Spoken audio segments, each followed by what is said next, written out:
Goliath is Ronde's signature roller coaster and an icon of Montreal. Because of the park's location right in the middle of the St. Lawrence River in the heart of the city, you can see Goliath's towering airtime hills from so many different vantage points. It's a visually impressive ride, just one airtime hill right after another. It's a B&M hypercoaster, but also it's not. A hypercoaster is usually a ride that is over 200 feet. Goliath stands 175 feet tall. Thus, that kind of dubs this as one of B&M's mini hypers. Another example of this would be like Hollywood Dream at Universal Studios Japan. That one is 30 feet shorter than Goliath and 12 miles per hour slower, but still probably the closest ride that I would compare Goliath to. Although interestingly enough, Goliath is actually taller than the original B&M hypercoaster, Apollo's Chariot at Busch Gardens, Williamsburg, by only 5 feet. But it doesn't feel taller because Apollo's Chariot has a 210 foot tall drop. So Apollo's Chariot has the much more impressive stats. However, this is a much better ride. It opened several years later in 2006, and I feel like is one of B&M's most refined hyper layouts, which is ironic because upon first looking at it, it's pretty straightforward. You're looking at just straight airtime hills almost the entire time. Which, yeah, I know that most B&M hypers do that, but no, Goliath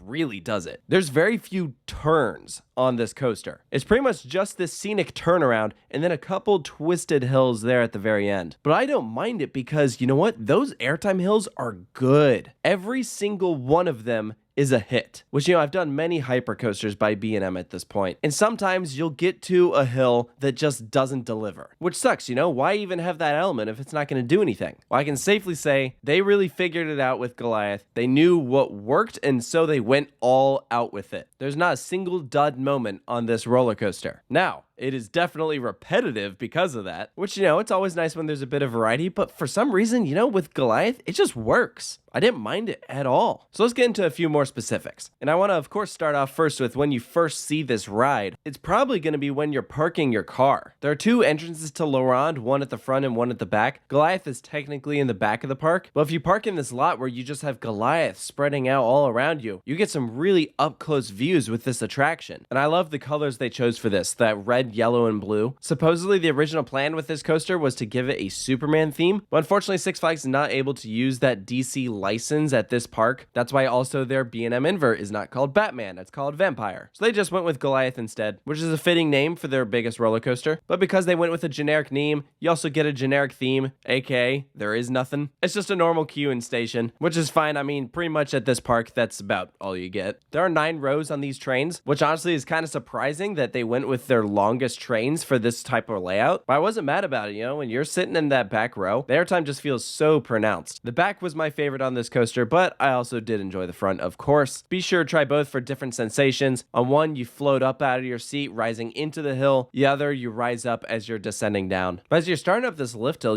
one thing I love about this ride are the views. All around you, there's something to look at. You got downtown Montreal to your left, the river running directly below you, as well as to your right. You see some of those cool bridges for the city. It's just really impressive. The first drop is at a 70-degree angle, 171 feet in the air. It's a fun drop, but in my opinion, it's not the best part of the ride. I wouldn't say there's one specific moment on this roller coaster that stands out above the rest. Everything just feels cohesive. It's all around just enjoyable. Each airtime hill is extremely graceful. It's not very intense, but it doesn't need to be. It's not that kind of ride. If there is a downside, it definitely has a bit of a vibration to it, but it's not bad. I didn't think it took away from the experience like it does on some other hypercoasters, but just be aware, yeah, there is a bit of a shake to it. I love the scenic turnaround here at the far end of the course. The way you rise in and out of it is just so fun. You get a little bit of whip in the back coming out of that thing. There is a trim on one of these hills coming out of that turnaround. I don't remember it being bad though. I can think of a couple trims on some B&M hypercoasters that are just kind of like, oh, come on moments, I didn't think Goliath really had any. I mentioned how there's a couple twisted hills there at the end. When every other hill is just a straight camelback, these are kind of fun to spice things up. And when you're sitting in the back, you do get some whip there, just getting pulled through those moments to the side. And Goliath kind of has a weird ending because of how much higher the brake run is compared to the rest of the layout. You do this large rise up into the hill and then a tiny little hop into the brakes. The profiling is very strange. It felt like they had to cram in an ending when they didn't really have much space to work with. I overall thought this was a really enjoyable roller coaster. It doesn't really get talked about